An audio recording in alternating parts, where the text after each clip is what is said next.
Hello বন্ধুরা, welcome to sports express Bangla.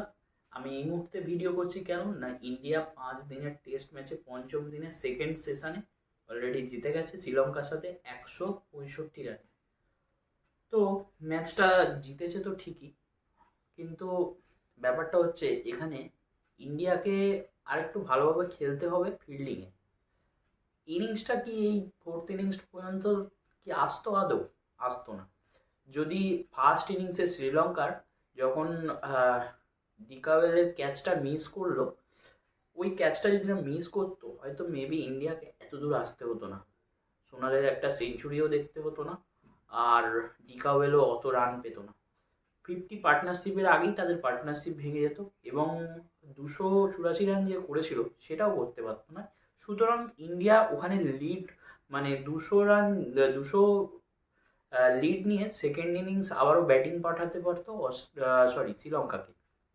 তো সেইটা মিস করে গেছে। এইটা কিন্তু দেখতে হবে ফিল্ডিং একটা টেস্ট ম্যাচে কতটা ইম্পর্টেন্ট।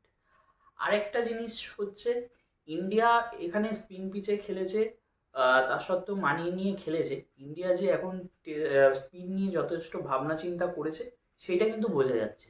তো সেকেন্ড টেস্টে আবারও কিন্তু এরকম স্পিন পিচ হবে আমার যতদূর ধারণা।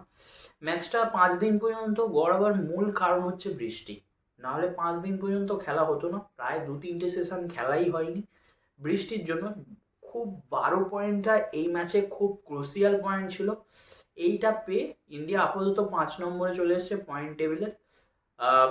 যাই হোক, পয়েন্ট টেবিলে 5 নম্বরে আসলেও এর সামনে Bangladesh, New Zealand, south Africa, Australia অনেক আছে। তাদেরকেও দিকেও কিছুটা হলেও আমার মনে হয় তাকিয়ে থাকতে হবে।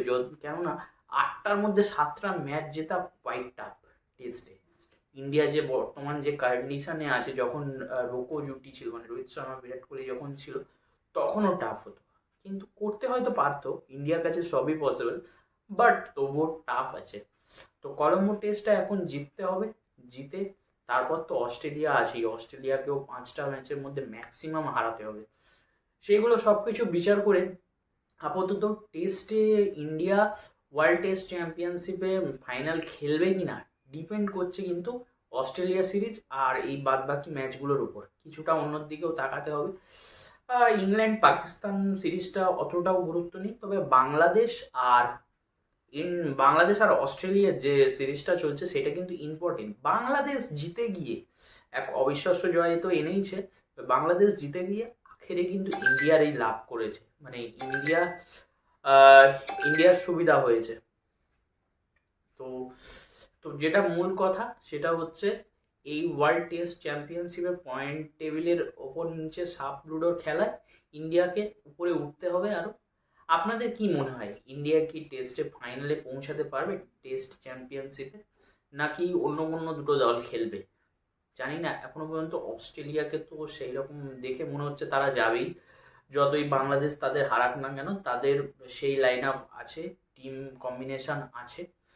ইন্ডিয়াকে এখন প্রচুর পরিশ্রম করতে হবে। ইন্ডিয়া একটা ভালো স্পিনিং অলরাউন্ডার পেয়েছে মানব সুথার, আর দেবদূত পাটিকল, যার কথা না বললেই নয়, যে এই ম্যাচে যাকে পরিকল্পনার মধ্যেই ছিল না সেই কিন্তু ম্যান অফ দ্য ম্যাচ নিয়ে বেরিয়ে গেল। মানে এরকমই হয়, একটা প্লেয়ার যদি নিজে চায় যে আমি ভালো খেলবো, সে অবশ্যই করে দেখাতে পারে। তো আপনারা অবশ্যই কমেন্টে জানান যে পরের ম্যাচে শ্রীলঙ্কা কতটা ইন্ডিয়াকে টাফ সিচুয়েশনে ফেলবে বা কারা জিতবে, আর ওয়ার্ল্ড টেস্ট চ্যাম্পিয়নশিপ ফাইনালে কারা পৌঁছাতে পারে। কমেন্টে অবশ্যই জানান। এরকমই ভিডিও পেতে চ্যানেলটিকে সাবস্ক্রাইব করে রাখুন, একদম ফ্রি। আর ভালো লাগলে বন্ধুদের সাথে শেয়ার করবেন, লাইক করবেন, কমেন্ট করবেন। আজকের মতন টাটা, ফিরে আসবো নেক্সট ভিডিওতে।